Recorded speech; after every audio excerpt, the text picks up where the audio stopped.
Hi, my name is Shashank Arora, and I'm an actor. I also make music and films for a living. Thank you so much to TEDxIIMRohtak for the invite to speak today on your subject, which is or your theme, which is a myriad of moors. It's my pleasure to speak to students. And firstly, I just want to begin by saying it's been a difficult year for all of us. 2020 has been perhaps the toughest year that I've lived through in my life. So I hope the batch of 2020 is holding strong, and I hope you realize that this year is perhaps something that will teach you about life more than any other year could have. And I hope you take it in your stride, and you realize that the challenges that have been thrown by 2020 will equip you for the rest of your life. And I hope this year has taught us empathy and sensitivity and reminded us that life is short, and that we need to live with compassion and love, which is the most important thing. So let's move on to my brief talk today about storytelling. Let's start by the fact that today, if you're watching this, I don't know where you're watching this from. If you're watching this at home, or if you're sitting in an auditorium, or you're at a friend's place, or you're watching this on your phone, no matter where you are, आज के दिन में ही आपने perhaps 100 यूँ कहानियाँ देखी होंगी, चाहे वो ट्रक के पीछे बनी हुई ड्राइंग्स हैं, चाहे वो न्यूज़पेपर है, चाहे वो इंस्टा स्टोरीज़ हैं, चाहे वो एक रेसिपी बुक है, या एक दोस्त के साथ कॉन्वर्सेशन है. These are all forms of storytelling, and storytelling is perhaps the most prevalent of human behaviors that exists, along with eating and making love and sleeping. And so storytelling is something that exists all around us in many different forms and shapes today. And let me just for 20 seconds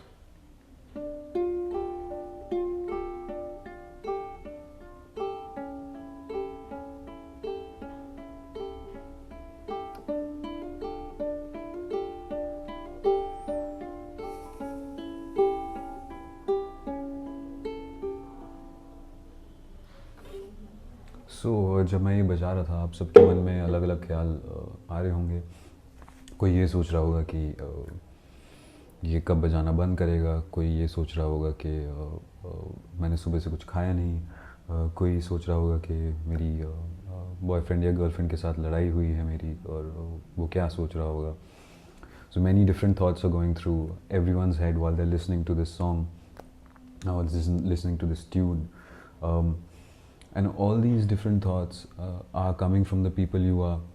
And if perhaps you discuss these thoughts with the person next to you, you'll find that even though you are very different people with very different experiences, there will be a certain commonality in the thoughts you had when you were listening to this song. And that commonality is people and emotions and places. In a nutshell, what I'm trying to say is that stories have taken on so many different forms and effects these days that it's easier for us to feel divided by stories more than united. Storytelling exists in Kathakali, in opera, in No theatre from Japan, in Russian theatre, in Hollywood musicals, in Nukkad Nataks, in Delhi, in so many forms, in dances, in sculpture, in painting, in literature, of course. These are all different mediums through which we tell stories, and it's easy to get lost in all these mediums, and it's easy to find our niche and something we like, and it's easy to separate ourselves from another person in our choice of preferred choice of storytelling. I want to go into the origin of storytelling just for a minute, to perhaps challenge this sense of division we feel when we listen to stories sometimes. And these days stories are being told to us sometimes to to divide us. Storytelling is also being used as a tool to divide people. And unfortunately, we need to identify that as fast as we can. And you being students, you are the future of our planet. And there is nobody better than you to fight this fight of trying to unite the world. And so, I want to go back 1,000 years. I want to go back to our religious texts, to the Greek myths, to Chinese folklore. So if we look at these texts, we find, of course, apart from the obvious cultural differences and the geographical differences and the differences in language and phonetics, we find that perhaps there are more similarities than differences. A lot of the myths, a lot of the religious scriptures, a lot of the epics, as we call them, a lot of them are about kings, a lot of them are about lovers, a lot of them are about families being broken, a lot of them are about living a peaceful life, a lot of them are about our relationship with animals, our relationship with nature.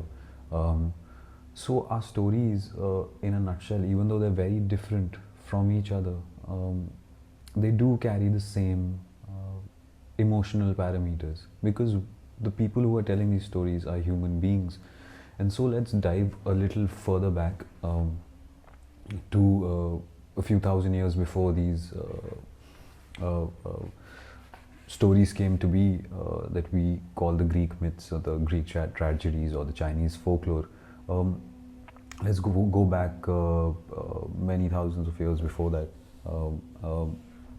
We, as a species, came up with storytelling not as a medium to entertain each other or to educate each other or to show our craft, as much as storytelling was a survival mechanism.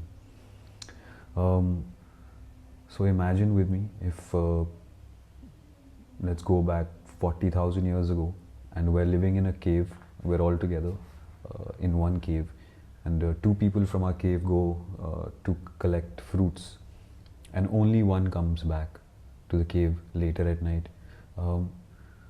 There would be no way for that one person to explain to the whole tribe what happened to the other person unless he tells them a story of what happened, unless he or she tells the tribe that we crossed the river, and across the river there was a bear, and the bear attacked my friend, and my friend was killed, and I ran because I was scared, and I came back to the cave. Unless I tell this to my tribe has no way of knowing if I killed my friend, or what happened, or where the danger lies, or where the food lies. So storytelling was a way for us to communicate to one another simple events. Storytelling is a way for us to make sense of the world around us.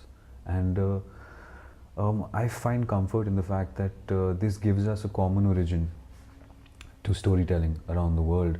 And what this explains to us is that human beings can only relate to events in a certain way, with love, with anger, with jealousy, with sadness. And so eventually these stories, they moved from an oral tradition to cave paintings, like the French cave paintings from 30,000 years ago, to carvings on stone, to dyes on cloth made from animals, to theatre and poetry, to literature with ink on papyrus, to cinema, and when social media came, to the internet, stuff like tweets and Insta stories, and of course our books and our literature.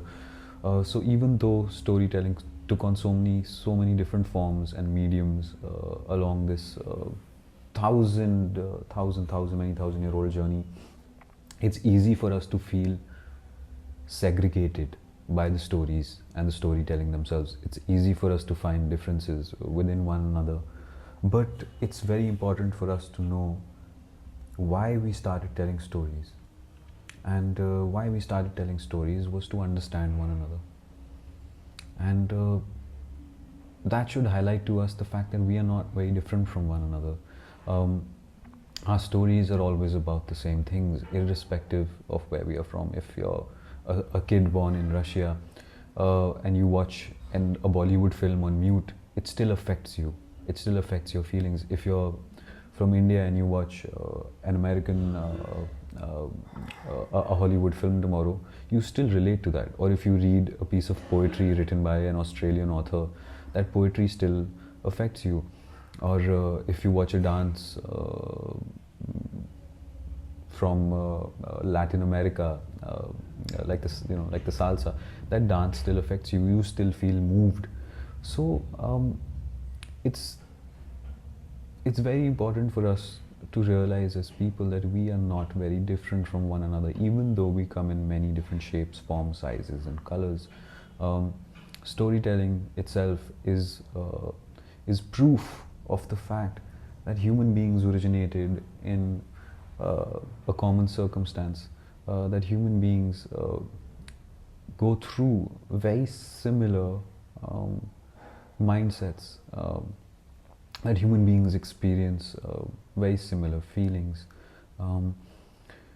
So in these days, in today's time, I think it's been 10 minutes since I've been talking.